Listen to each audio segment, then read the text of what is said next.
Hey everybody, welcome back. Movie review time, where I geek out about a movie I just saw. And today, I just saw Don't Breathe. That's right, it's Tuesday, it just came out on Blu-ray, and I've been very excited to see this. So before we get into everything, let me just go ahead and let you know, this is gonna be my all spoilers video. I am gonna talk spoilers left and right, the twists, the turns, the ending, everything. So, if you don't want spoilers, but you want a no spoiler review, there's a link in the description below, or something's popping up right about now, you can check that out, and then come on back and let's geek out about this movie spoilers when you're ready to do so, because it was really, really good. So here's your warning. Spoilers, spoilers, spoilers, spoilers, spoilers, spoilers, spoilers. Cool? You gone? Plenty of time to click away. Excellent, let's do this. So I'm glad I almost convinced Mary to see this one in the theater. I'm really glad I did not, particularly because of the twist, but we'll get to there in a second in case you want just a few mild spoilers. So let's talk about the beginning.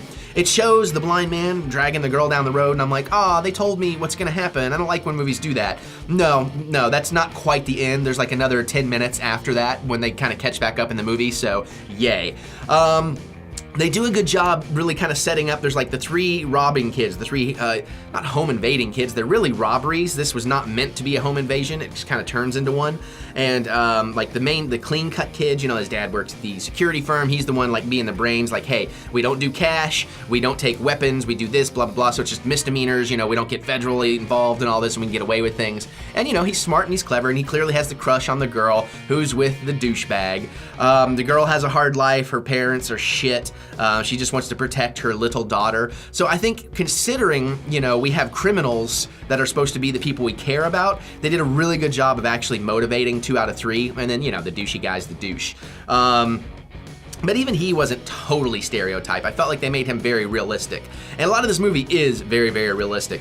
Cinematography is gorgeous, the pacing is fantastic, the editing, the sound design, particularly the silent sequences and everything, excellent. The violence, the gore, not a lot of gore, but there is a really gross moment we'll talk about once we get to the big twist. So, you know, they decide they're gonna do this because they've been doing these petty things. And like I said, the little girl wants to save her sister from the shitty parents. It's never really shown or explained, but you get the vibe maybe they're being sexually abused and they just want to get the fuck out of there. So, you know, it's kind of left open to interpretation. But so they finally do it. They talk the other kid, the clean-cut kid, into doing it, and they go in there. And you know, dude's got like a rabid Cujo-style dog, which is awesome because later we get some killer Cujo kind of sequences when she's trapped in the car. But, you know, Stephen Lang ain't clean cut military guy. See, his daughter was like ran over, and the girl who did it was like a rich girl and got off, didn't go to prison or anything. So he's just really obsessed with all that. So it's pretty cool once they finally get in there. And of course, the douchebag has brought a gun because he's like, I ain't going to a soldier's house without being armed. It's like, well, that's logical. Probably a bad idea, but logical. And you know, the basement door is locked and they're like, oh, because they'd heard this guy like made a big settlement over his daughter's case. So they're thinking there's like at least $300,000. Turns out there's like $1 million. So that really changes even the clean cut kid's motivation by the time they find the money, which is pretty cool.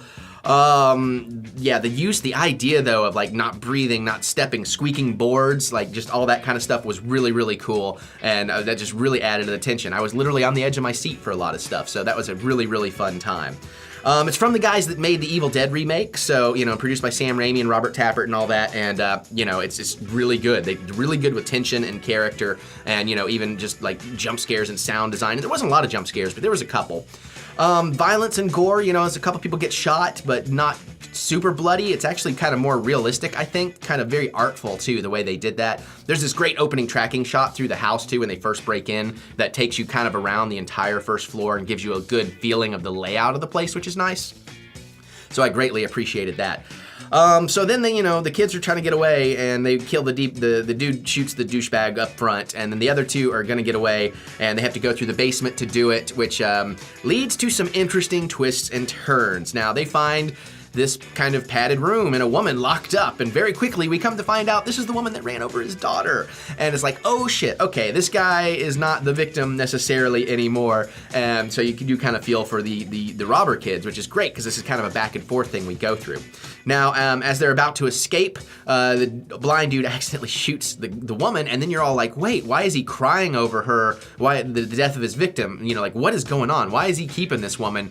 And what's their actual connection? Well, the twist we find out later, after we think clean cut kid gets killed, is that he had impregnated her. Since she took his daughter, he felt she owed him another one. So when that woman died, so did his baby. So it's like, oh, fuck. That was literally a moment when I'm on my seat like, oh, fuck. Because that was a hell of a twist.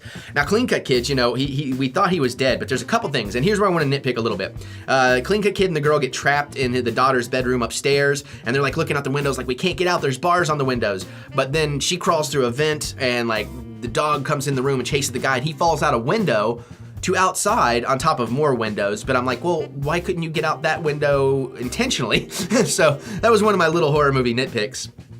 And then it's pretty cool that he fell through the other glass back into the house. But what was neat is he gets the shit kicked. He finally gets the upper hand on the blind dude. And he's got a mallet, and he knocks the gun out of his hand. You know, but I'm like, face first, then hand, you know, shit. But he gets the ever-living shit beat out of him. He's like smashing the blind dude with glass and everything, and he gets a couple opportunities, but I guess in the heat of the moment, you know, you just miss, you're not thinking straight, because there were some chances he could have really got the guy. He even gets the gun, but then the guy pulls him, and the gun goes flipping away out of his hand. I'm like, good lord, kid. And then you think blind dude stabs him, but he's in the room with the dead body of the douche kid, and it turns out later, I guess he kind of pulled the body, and the other guy got stabbed. So I thought, okay, good. You're redeemed in my eyes a wee bit. Because I thought we had this stupid horror character going on, but it worked out pretty well.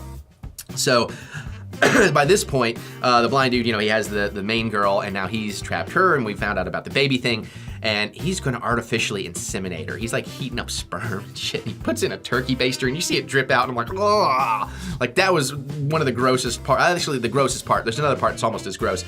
But the thing that bugs me, and this doesn't bug, like, this is something the character would say, but he was like, I'm not a rapist, you know, and I'll let you go after 9 months. But I'm like, dude, you're still violating her. That is still rape. Just because you're not doing it with your penis does not mean it's not rape. But that is also why I'm so glad I didn't talk Mary into this. She would have been scared by the home invasion aspect enough. That would have bugged her enough. But when you start getting into this, like, woman capture, artificial insemination kind of stuff, it's like, whoo, what the fuck? So thank God she didn't go, but I loved it.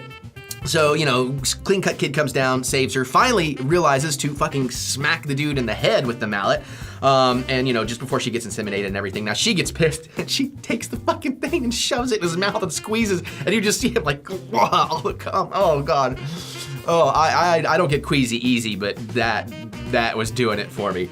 Of course, you know, they handcuff him and all that, but as they're about to get away, he's got out of the cuffs, surprise, and, you know, shoots Clean Cut Kid dead. She runs away, and we have this awesome thing in the car, which was really cool, and this is where we get the Cujo moments, and she finally figures out how to trap the dog in the back of the car and gets out. But the problem is she keeps doing that horror thing of like, okay, it's over, I can breathe now. It's like, no, you can't. Get the fuck away. You're still where you can be found so easily.